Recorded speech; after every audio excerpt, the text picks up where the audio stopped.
A continuación le damos la palabra al señor Juan Pablo Jiménez, es vicepresidente de la Asociación Iberoamericana de Financiación Local, quien se referirá a la responsabilidad fiscal y transparencia desde la perspectiva subnacional.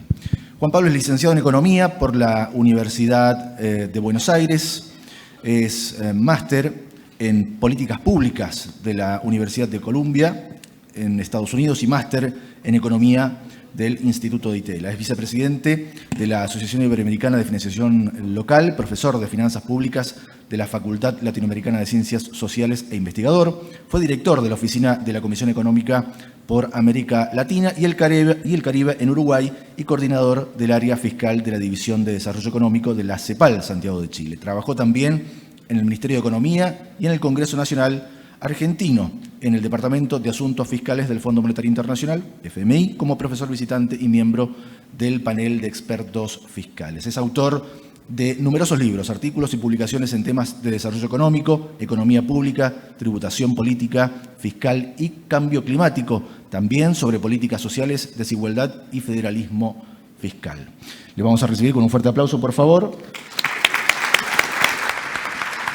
Realmente es un placer contar con su presencia. Tiene la palabra. Adelante.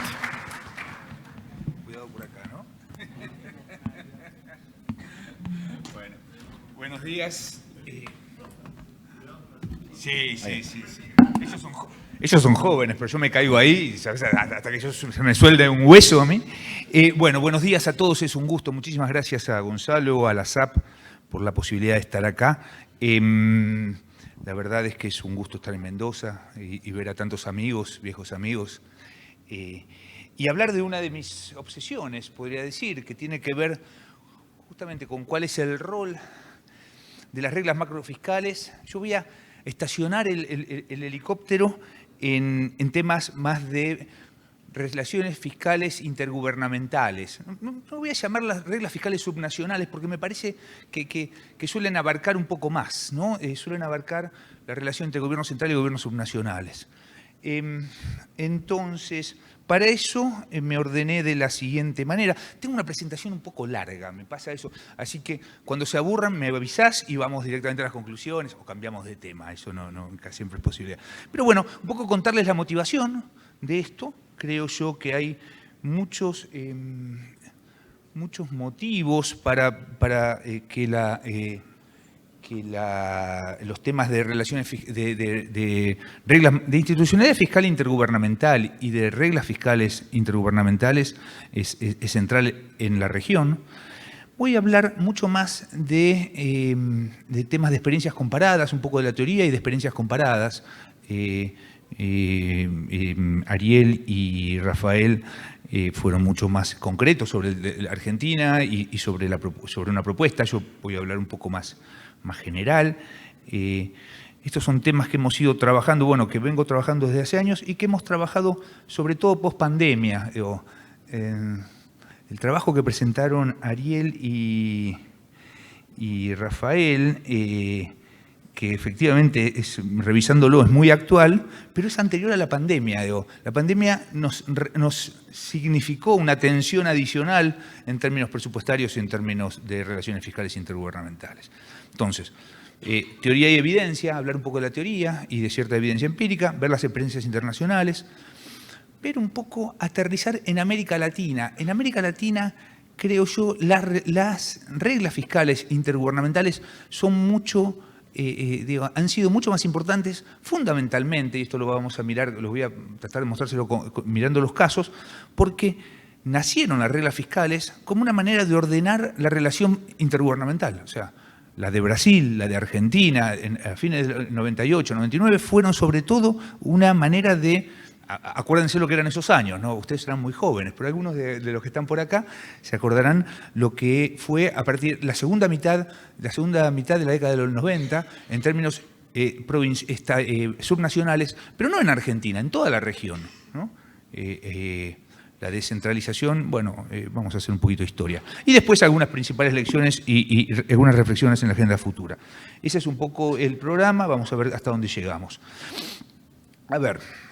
En las últimas 2 décadas, y acá voy a pasar más rápido porque lo plantearon muy bien Rafael y Ariel, las reglas fiscales han venido adoptándose en todo el mundo, ¿no? Tienen múltiples beneficios, si bien los resultados en América Latina han sido heterogéneos, por decirlo menos. Los estudios empíricos, y ha habido bastantes que han evaluado sus resultados, muestran persistente sesgo procíclico, lo cual es un problema para las finanzas públicas, limitaciones para reducir la deuda y cierto detrimento en el gasto de capital, digo, que es particularmente bajo en los países de la región. La pandemia y la atención de lo que podríamos llamar males públicos globales, si hoy tuviéramos que pensar en un problema de la humanidad, son cómo atender los males públicos globales. Cambio climático, migraciones forzosas, desigualdad. Son males públicos globales, pero con un impacto local muy, muy definido, impacto nacional y local. Entonces, esto ha sumado argumento a estos cuestionamientos. Por eso, a los problemas que ya teníamos en el 2019 tenemos más, ¿no? Y hay un desafío que claramente lo plantearon, quizá no de manera explícita, pero queda muy claro en lo que presentaron Rafael y Ariel, hay dos objetivos que tienen las reglas fiscales. Por un lado, la estabilización del ciclo económico, ¿no? O sea, que sea efectivamente poder mantener una actitud procíclica de parte de la política fiscal, que atesore, que de alguna manera en los días lluviosos y que gaste en los momentos, que atesore en la bonanza y que gaste en los días lluviosos. Sí, soy muy argentino a veces, sí. Y después la sostenibilidad de las finanzas públicas a mediano plazo. O sea, cómo compatibilizamos esas dos medidas. Está cuanto menos volátil en la pantalla, ¿no? Hay algo, o sea, se cansó de nosotros. Pero entonces, esos son los desafíos en términos de reglas fiscales nacionales, pasado rápidamente. En lo que hace a las reglas intergubernamentales, la tensión suele ser más compleja, ¿no? La cosa es que siempre esto es más complejo, ¿no? Suele ser más complejo.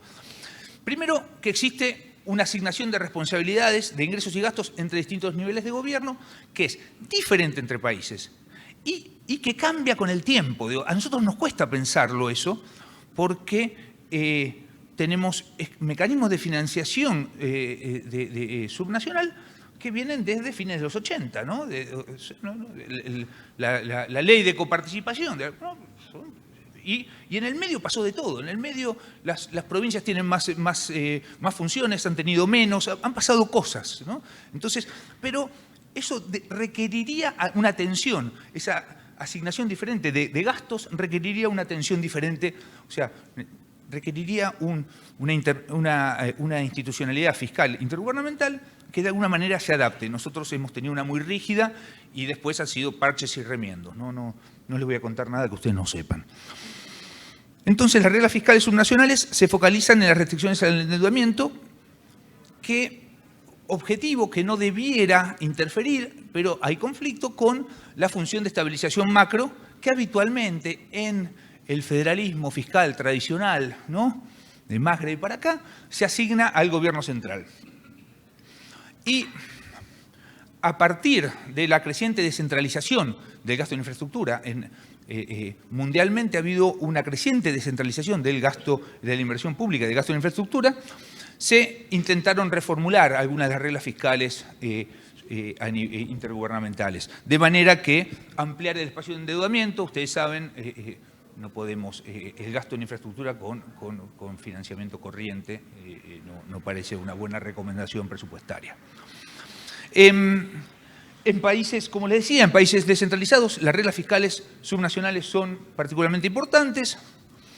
Existen múltiples tensiones que a partir de las relaciones fiscales intergubernamentales, esas tensiones van desde estos cambios en las asignaciones de responsabilidades hasta distintos comportamientos y distintas preferencias. Si hay algo que los países federales y los gobiernos descentralizados tienen es posibilitar que haya distintas preferencias entre Mendoza y San Juan, por ejemplo, ¿no? Entonces, diferentes preferencias también requieren diferentes asignaciones de gasto y a la vez diferentes formas de enfrentar esos problemas. Hay presiones por financiar políticas públicas en los distintos niveles de gobierno. Y hay diferencias en institucionalidad, capacidad y autonomía fiscal, ¿no? Autonomía fiscal que solemos relacionarla con la capacidad que tienen los gobiernos subnacionales de recaudar impuestos propios. Y acá hay un punto que es muy importante, que lo enfatizaron antes Ariel y Rafael, pero que creo que no está de más, es, a ver, las reglas fiscales, o sea, no son un instrumento por sí solas, sino que forman parte de un conjunto mucho más importante, que son el marco fiscal de mediano plazo, los sistemas de transferencias intergubernamentales, o sea, no pensar que no tenemos que coordinar la coparticipación con una regla fiscal intergubernamental sería absurdo, y las instituciones de control fiscal. Objetivo, a partir de esta motivación, ¿cuál es el objetivo de mi presentación? Es, a partir de revisar la literatura teórica y empírica sobre reglas fiscales, así como la experiencia internacional, tratar de extraer algunas lecciones útiles, ¿no?, para la imprescindible reformulación de la institucionalidad fiscal intergubernamental. Esa es la idea de la quizás pretenciosa idea de mi presentación. Entonces, teoría y evidencia. A ver, mucho se ha escrito en los últimos años sobre los beneficios de la descentralización. En su formulación más tradicional, la descentralización se basa en las ganancias, en los beneficios en eficiencia asignativa, ¿no?, derivados de un mayor grado de autonomía fiscal de los gobiernos subnacionales. Los gobiernos subnacionales están más cerca de los ciudadanos, tienen una capacidad, o sea, seguramente tienen una capacidad de representar mejor las preferencias. Esa es la idea, y se parte siempre del supuesto, la teoría se parte del supuesto de gobierno benevolente, ¿no? Esa es la teoría tradicional del federalismo fiscal, basado en el supuesto de un gobierno benevolente. Sin embargo, más allá de eso, la descentralización fiscal tiene efectos sobre la estabilidad macro que en la formulación tradicional del federalismo fiscal está del lado del gobierno central, ¿no?, de las responsabilidades. Acuérdense de Musgrave, hay tres responsabilidades: estabilización macro, la función asignativa y la función redistributiva. Tanto la estabilización macro como la distributiva suelen ser, ¿no?, una potestad del gobierno central, mientras que la asignativa es compartida entre gobierno central y gobiernos subnacionales. Aparece por allá por fines de los 90 la segunda generación de la teoría del federalismo fiscal, que levanta ese supuesto de gobierno benevolente y dice: los gobiernos también tienen sus intereses, y no es menor saber cómo esos intereses de alguna manera se ordenan, y entonces aparece como que los problemas de total discrecionalidad o no de los gobiernos subnacionales para atender sus restricciones, puede haber problemas de agencia, puede haber problemas de objetivos entre los gobiernos subnacionales y el gobierno central.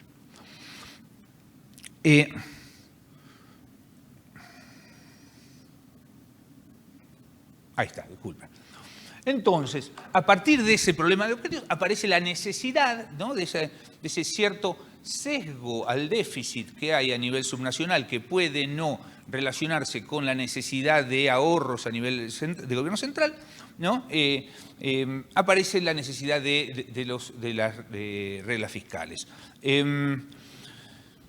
Y, bueno, de acuerdo a lo que se ha ido viendo en la experiencia, es que a partir de diversos factores, tanto de diseño como de contexto, yo voy a enfatizar los factores de contexto, porque ustedes enfatizaron los de diseño, y entonces hay posibilidades de que sean exitosas o no las reglas fiscales. De una revisión que hicimos hace unos años para un grupo de países de América Latina, se veía algo que era relativamente, vemos econométricamente, que es algo que es relativamente repetido, es que las reglas fiscales, si bien permitieron de alguna manera, y vamos a mirar algunos números, ordenar las cuentas fiscales en América Latina, también significaron un aumento del sesgo procíclico de las finanzas públicas.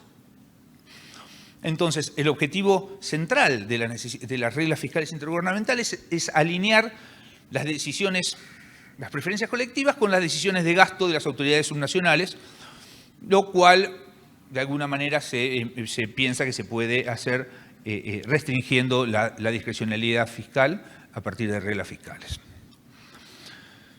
Dos aspectos importantes para considerar en el diseño de la regla fiscal subnacional.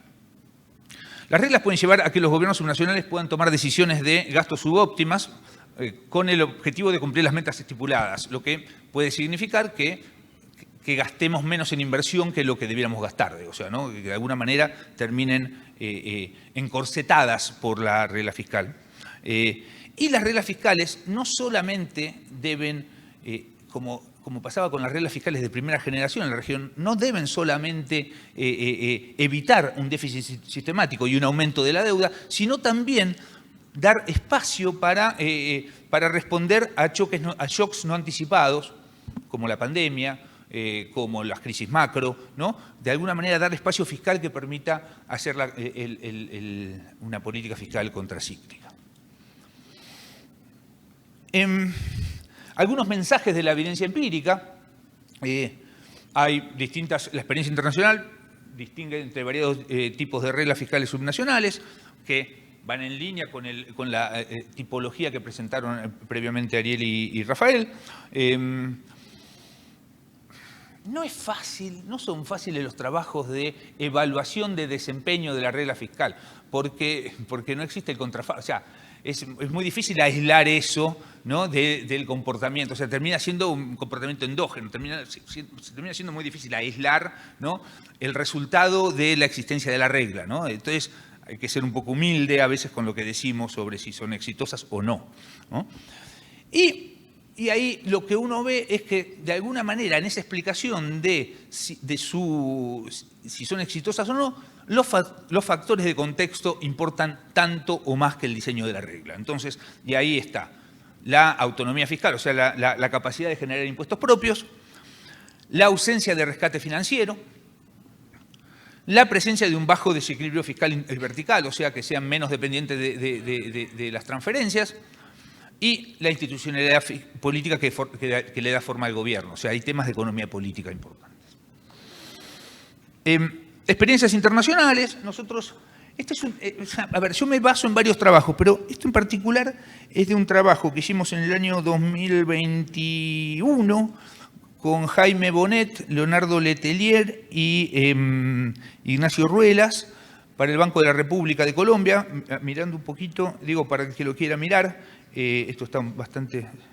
O sea, los errores son míos, el trabajo está bien. Bueno, ahí lo que hicimos es mirar algunos indicadores fiscales subnacionales en algunos países seleccionados con distintas características, federales, unitarios, yo no veo nada, pero cuál es el porcentaje de gasto, o sea, qué nivel de autonomía fiscal a partir del gasto, a partir de los ingresos, las transferencias, la inversión como porcentaje de gasto subnacional y la deuda. Para no detenernos, y hay países OECD y países de la región.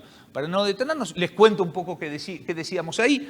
Bueno, lo primero es que los gobiernos, o sea, cuáles son las características observadas en ese cuadro y en esa revisión.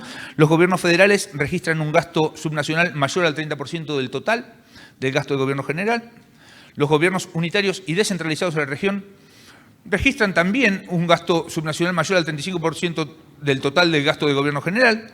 Dentro de los países pueden observarse dos grupos bien definidos: los federales desarrollados, excluyendo a Australia y Bélgica, más Brasil, que tienen una baja asimetría vertical. Cuando hablamos de asimetría vertical hablamos de la asimetría entre lo que se gasta y lo que se recauda, ¿no? Entonces, y mientras que los federales, menos Brasil y todos los países de América Latina, tienen una alta asimetría, o sea, dependen mucho de las transferencias a nivel de gobierno central. La deuda pública subnacional sobre el PIB es alta en todos los países desarrollados de la muestra, menos Reino Unido, superando el 10% del PIB. En los países de la región, solo en Brasil, la deuda pública subnacional supera el 10% del PIB. Y los países con mayores ingresos provenientes de recursos naturales, o sea, cuyos gobiernos subnacionales tienen ingresos provenientes de recursos naturales, Bolivia, Ecuador, Colombia, Perú, ¿no? A partir del IDH, canon minero, distintas maneras de apropiación de las rentas provenientes de hidrocarburos y minerales, fundamentalmente, son los que observan un mayor gasto en infraestructura a nivel subnacional.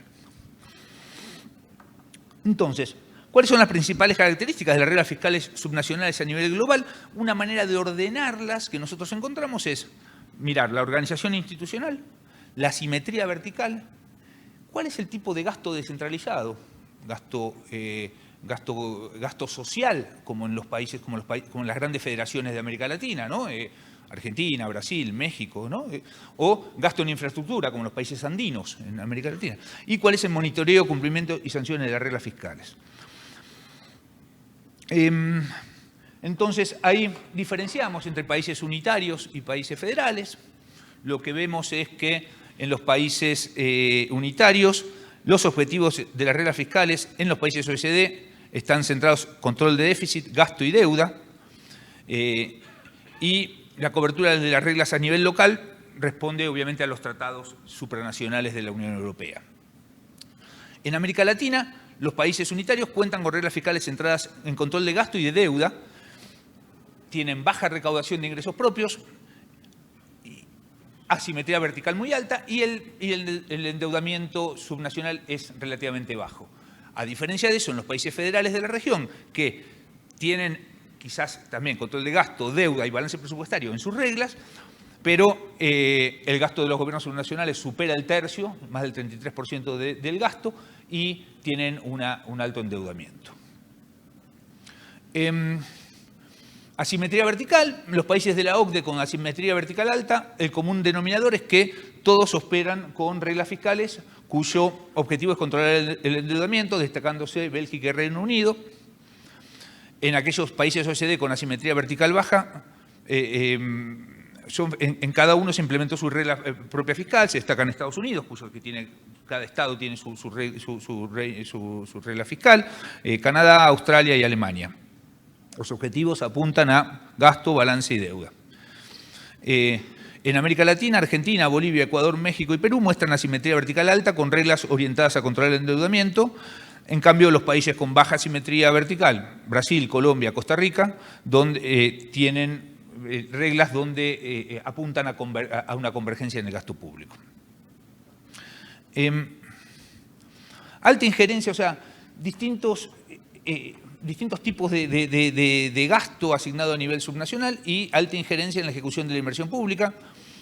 En los países de la OCDE, con más del 30% de la inversión pública total ejecutada por los gobiernos subnacionales, predominan las reglas de balance presupuestario y el uso de la regla de oro, que bien explicaron antes. Y en algunos países de América Latina, como Argentina, Bolivia, Colombia y Perú, donde los gobiernos subnacionales cuentan con instrumentos para apropiarse de la renta de recursos naturales no renovables,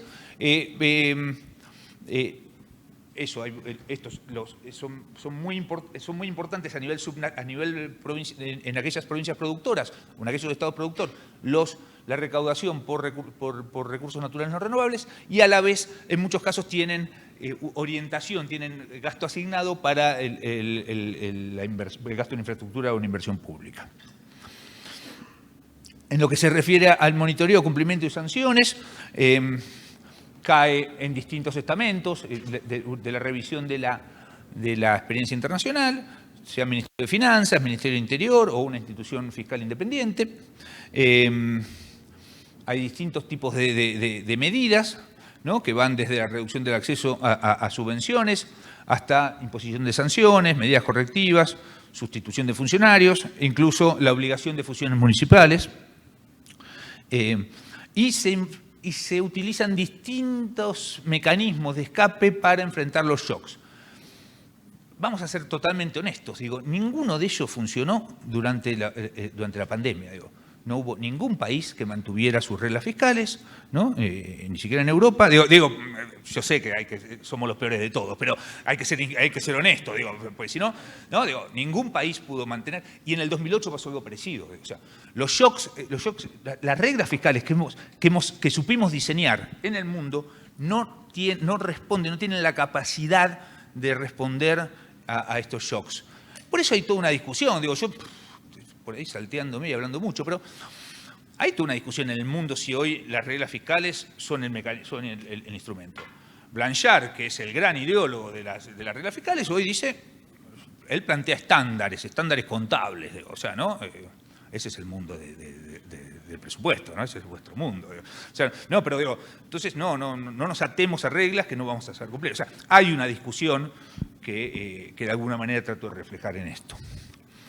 Entonces, bueno, digo, ¿qué pasa en América Latina? Bueno, acá seguramente Patricia nos va a contar, pero bueno, ¿qué instituciones hacen el monitoreo, cumplimiento y sanciones de las reglas fiscales? El Consejo Federal de Responsabilidad Fiscal en Argentina, la Secretaría de Hacienda y Crédito Público en México, el Consejo Fiscal en Perú, la DAF en Colombia.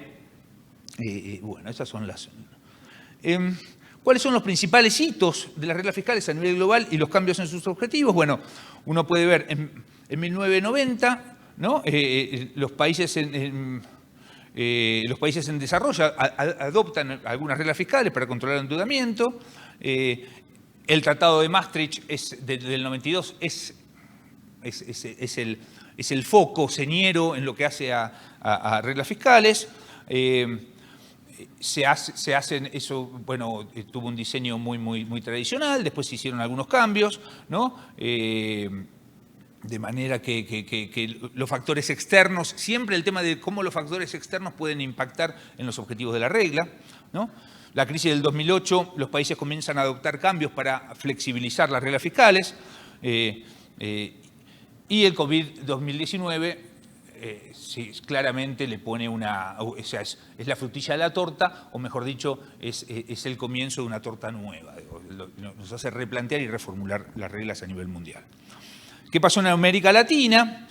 Y acá un poco lo que les decía antes, yo creo, ¿por qué es importante en la región? Porque el objetivo central de las reglas fiscales en América Latina fue controlar los gobiernos subnacionales. Y si uno mira cuál ha sido el resultado en términos de deuda pública, fíjense ustedes, es algo, como les decía, ustedes son muy jóvenes, pero a principios del 2000, Argentina, Brasil estaban cerca de 20 puntos del PIB la deuda subnacional. Y Colombia venía de un nivel alto, venía de un nivel más alto todavía, y esos tres como países con alto endeudamiento subnacional. Los tres países aplicaron reglas fiscales intergubernamentales. Ahí un poco, la etapa de implementación fue en 1995-2002. Creo que el 95 es la de Colombia, el 98 es la de Brasil, el 99 es la de Argentina, en su primera versión.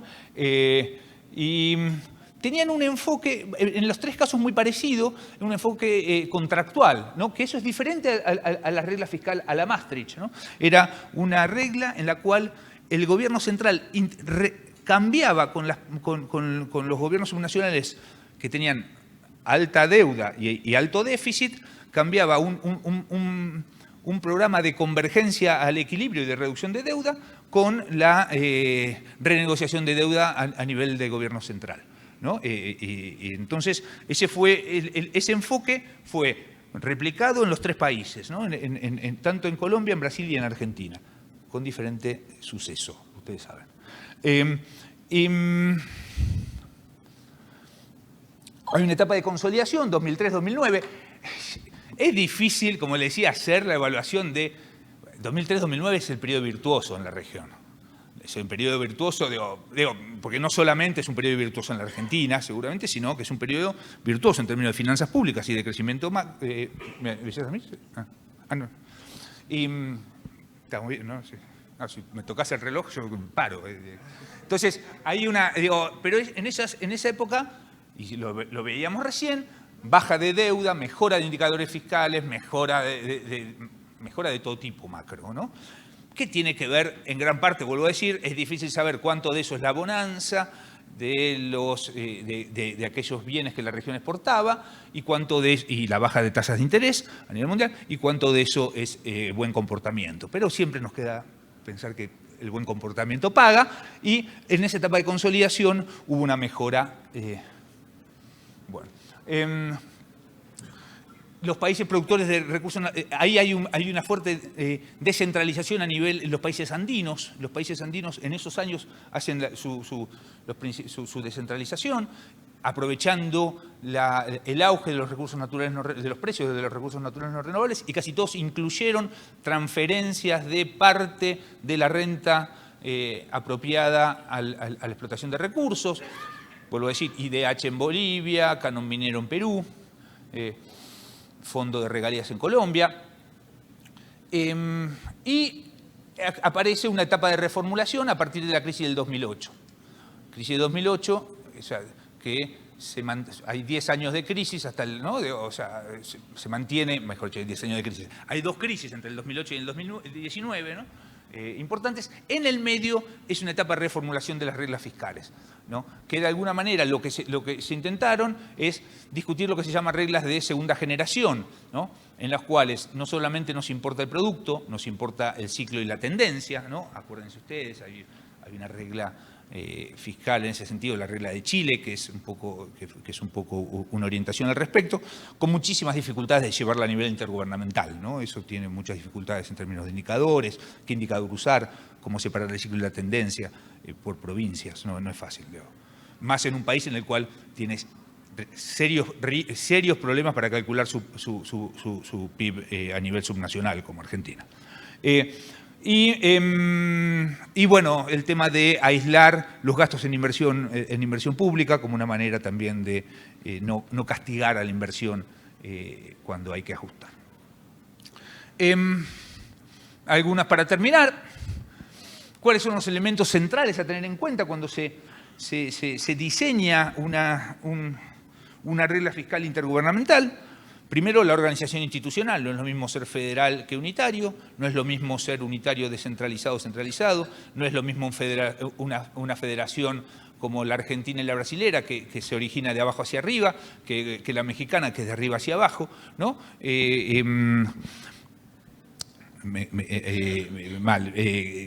No es lo mismo la argentina y la mexicana que la brasilera, que es de arriba hacia abajo.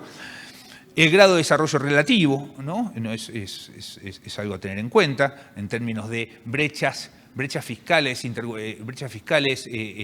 entre regionales, ¿no? Nuestros países en América Latina no solamente son desiguales en términos del Gini personal, sino también de cualquier medida de desarrollo territorial, ¿no? El PIB per cápita de las regiones más ricas en nuestros países es 8 o 9 veces lo que es en la región más pobre, mientras que en los países de la OECD eso es 2 o 3 veces, ¿no? Entonces eso le pone una atención importante a cualquier institucionalidad fiscal intergubernamental.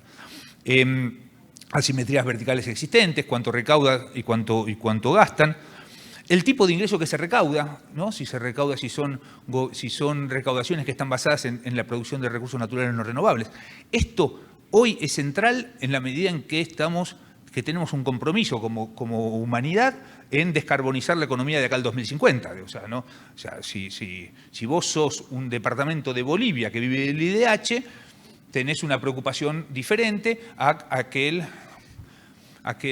departamento que vive de minería, por ejemplo, que vive, ¿no? O sea, va a haber una diferenciación dime a qué recurso natural te dedicas y te diré qué futuro tienes, ¿no? Pero seguramente va a haber ahí que tener en cuenta eso. La composición del gasto subnacional en la clasificación, tanto sea económica como funcional, no es lo mismo lo que han tenido que enfrentar durante la pandemia los gobiernos subnacionales que tienen a su cargo el gasto en salud, no es lo mismo a los que tienen a su cargo el gasto en infraestructura. O sea, ¿no? De países, eso es importante, no les tengo que contar nada.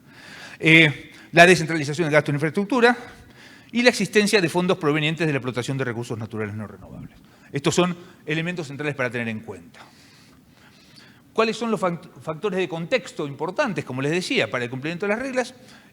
Bueno, ¿cuál es el desequilibrio fiscal vertical?